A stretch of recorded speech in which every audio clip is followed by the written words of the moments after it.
আসসালামু আলাইকুম রহমতুল্লাহ বারাকাত। প্রিয় দেশবাসী, আমি আজকে আপনাদের উদ্দেশ্যে দুইটি কথা বলবো ইনশাআল্লাহ। জুলাই আন্দোলনে বাংলাদেশের একটু একটু স্কুল পড়ুয়া কলেজ ছাত্ররা জীবন দিয়েছে শুধু তাদের বাক স্বাধীনতা ফিরিয়ে আনার জন্য, তারা স্বাধীন দেশে স্বাধীনভাবে বসবাস করার জন্য। বলতে পারেন এদেশ তো 1971 সালে স্বাধীন হয়েছে। এদেশটা 1971 সালে যে স্বাধীনটা হয়েছে সেটা বাঙালি স্বাধীনতা লাভ করতে পারেনি। সে স্বাধীনতার ফল বাঙালি কখনো ভোগ করতে পারেনি, শুধুমাত্র ভারতের লাভ হয়েছে। আর ভারত এই বাংলাদেশকে বিভিন্ন রাজনৈতিক দলের সাথে সম্পর্ক জুড়ে তাদের স্বার্থ হাসিল করছে। বলতে পারবেন ভারত বাংলাদেশকে ভালোবেসে কি দিয়েছে? বাংলাদেশকে শুধু প্রলোভন দেখিয়েছে, কিন্তু বাংলাদেশ থেকে শুধু নিয়েছে, তারা দেয়নি। আমি সেদিকে যাব না। এই জুলাই আন্দোলনের মাধ্যমে যারা জীবন দিল, তারা এই জুলাই আন্দোলনটা তারা করেছিলেন, তারা যেন তাদের এই স্বাধীনতা ফিরে পায়। 24 সালে যে স্বাধীনতা অর্জন করেছিল, তারপরে পুলিশ প্রশাসন থেকে বিভিন্ন মহল কাজ করেনি। একটু একটু স্কুল কলেজ পড়ুয়া ছাত্ররা ট্রাফিকের দায়িত্ব পালন করেছে। রাস্তায় ট্রাফিক পুলিশ না থাকায় রাজধানীতে যান চলাচলে শৃঙ্খলা আনার দায়িত্ব পালন করেছে সাধারণ শিক্ষার্থীরা। শহরের গুরুত্বপূর্ণ মোড়ে দলগতভাবে দিনভর এই কাজ করেছে তারা। বিভিন্ন সড়ক পরিষ্কারের কাজও করে শিক্ষার্থীরা। তাদের এমন উদ্যোগে খুশি সাধারণ মানুষ। খাবার ও পানি খাইয়ে উৎসাহও দিচ্ছেন। তবে দ্রুত ট্রাফিক ব্যবস্থা ফিরে আনার দাবি শিক্ষার্থী সহ সকলের। বিভিন্ন দায়িত্ব পালন করেছে, তারা অনেক কষ্ট করেছে। প্রশাসনের লোকও নিরাভয় দেখছে কে কতটুকু দেশ চালাইতে পারে না। ছাত্ররা যখন চালিয়েছে আপনারা দেখেছেন, এই ছাত্রদের দাবি দেওয়া আপনারা মেনে নেন। আওয়ামী লীগ নিষিদ্ধ না হওয়া পর্যন্ত রাজপথ না ছাড়ার ঘোষণা দিলেন জাতীয় নাগরিক পার্টির নেতারা। বৃহস্পতিবার রাত থেকে প্রধান উপদেষ্টার বাসভবন যমুনার সামনে অবস্থান নিয়ে বিক্ষোভ কর্মসূচি চালিয়ে আসছেন তারা। সকাল থেকে এনসিপির এই কর্মসূচির সাথে একাত্মতা জানিয়ে অবস্থান নেয় জামায়াতে ইসলামী। এরপর এক সংহতি জানায় জামায়াতে ইসলামী, হেফাজতে ইসলাম, ইসলামী ছাত্র শিবির, বাংলাদেশ গণতান্ত্রিক পার্টি, শ্রমিক কল্যাণ পার্টি ও ইসলামী আন্দোলন সহ বিভিন্ন দলের নেতাকর্মীরা।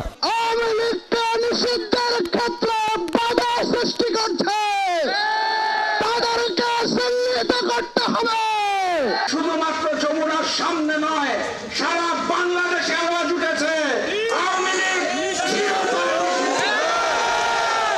আন্দোলনকারীরা বলছেন 15 বছরের স্বৈরাচারী আমলনামা আর গণহত্যার দায় নিয়ে আওয়ামী লীগ দেশে রাজনীতি করার অধিকার হারিয়েছে। তাই আওয়ামী লীগ ও এর সবগুলো অঙ্গ সংগঠন নিষিদ্ধের দাবি তাদের। আওয়ামী লীগ বাংলাদেশের রাজনীতিতে অবস্থান নেওয়া কোনোভাবেই তাদের উচিত না। কারণ হচ্ছে আওয়ামী লীগকে অবশ্যই আজকের ভিতরে নিষিদ্ধ করতে হবে। এটা বাংলাদেশের সাধারণ মানুষের দাবি, এটা গণদাবি। আজকের মধ্যে আওয়ামী লীগকে নিষিদ্ধ করে এদেশের জনগণের এবং ছাত্র জনতার সেই জুলাই অভ্যুত্থানের তাদের আত্মাকে তৃপ্তি করা। আওয়ামী লীগ বাংলাদেশের সার্বভৌমত্বের জন্য অত্যন্ত একটা ঝুঁকিপূর্ণ একটা দল এবং তারা এই দেশে স্বাধীনতা বিপন্ন করতে পারে। সকালে এক সংবাদ সম্মেলনে এনসিপি নেতারা জানান আওয়ামী লীগ নিষিদ্ধ না হওয়া পর্যন্ত তারা রাজপথ ছাড়বেন না।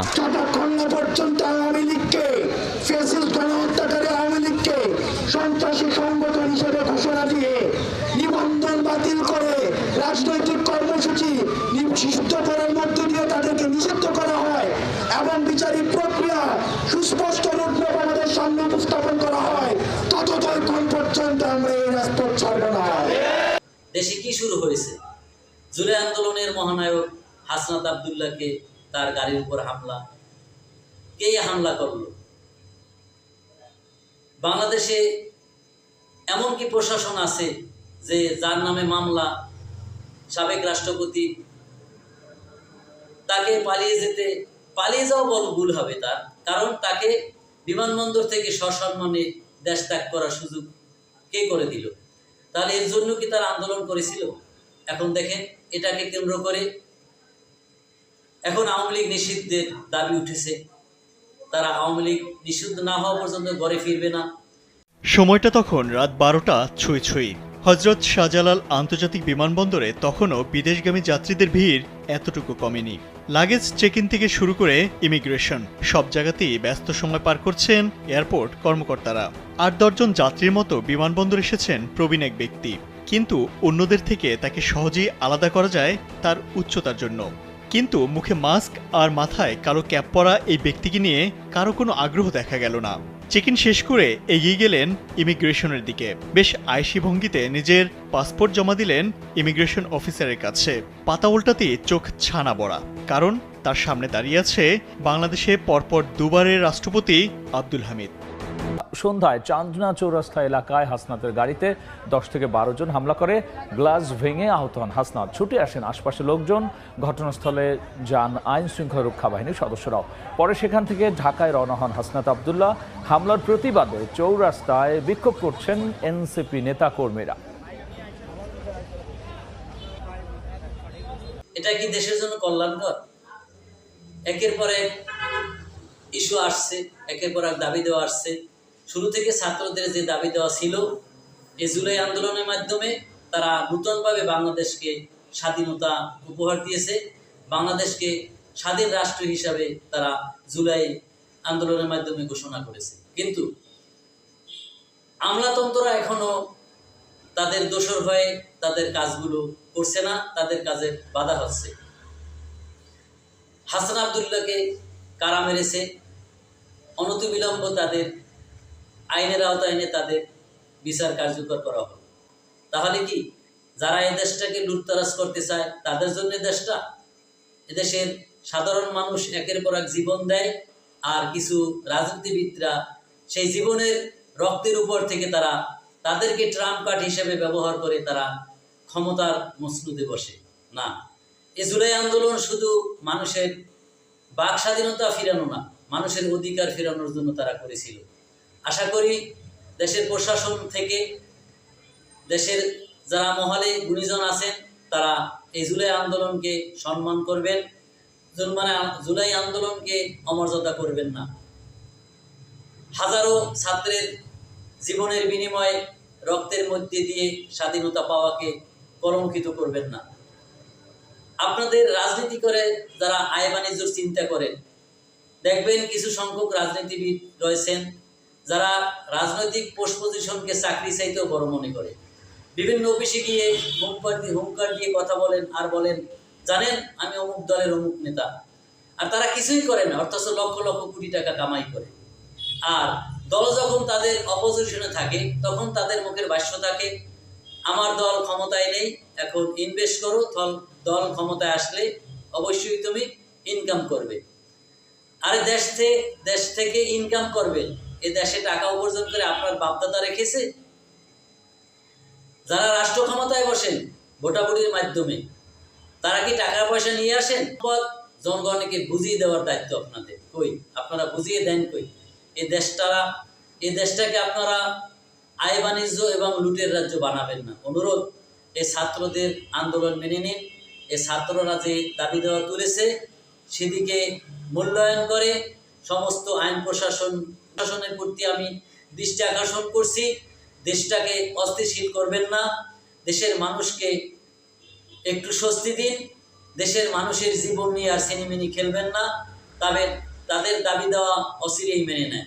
না নিলে আপনারা যদি দাবি দেওয়া না মেনে নেন তাহলে একের পর এক এভাবে আন্দোলন সংগ্রাম চলবে।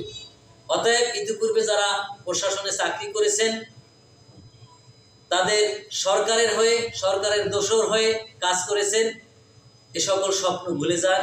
কারণ এ দেশটা গণতান্ত্রিক দেশ। গণতান্ত্রিক দেশে কোনো আমলাতন্ত্র রাজনীতি করবে আর সরকারের সাথে হাত মিলিয়ে চলবে, মনে রাখবেন আপনারা জনগণের পয়সায় চলেন। অতএব আপনারা জনগণের বন্ধু হওয়ার চেষ্টা করুন, জনগণের সাথে বন্ধুসুলভ আচরণ করুন। এদেশের মানুষ যা চায় তাদের দাবি দেওয়া মেনে নেয়, তারা অন্যায় কিছু চায় না। অন্যায় চায় তারাই যারা পকেট বাণিজ্য করে, যারা দেশ থেকে টাকা পাচার করে, যারা এ দেশটার জন্য কাজ করে না, তারা দেশের বাইরে বাড়ি গাড়ি করে, এদেশে তারা কিছুই করে না। আশা করি এই দেশটাকে শান্তিভাবে চলার জন্য সকল মহলের প্রতি আমি জোর অনুরোধ জানাচ্ছি। আশা করি আপনারা সেদিকে দৃষ্টি রেখে এই ছাত্রদের দাবি দেওয়া মেনে নেবেন। আসসালামু আলাইকুম ওয়া রাহমাতুল্লাহি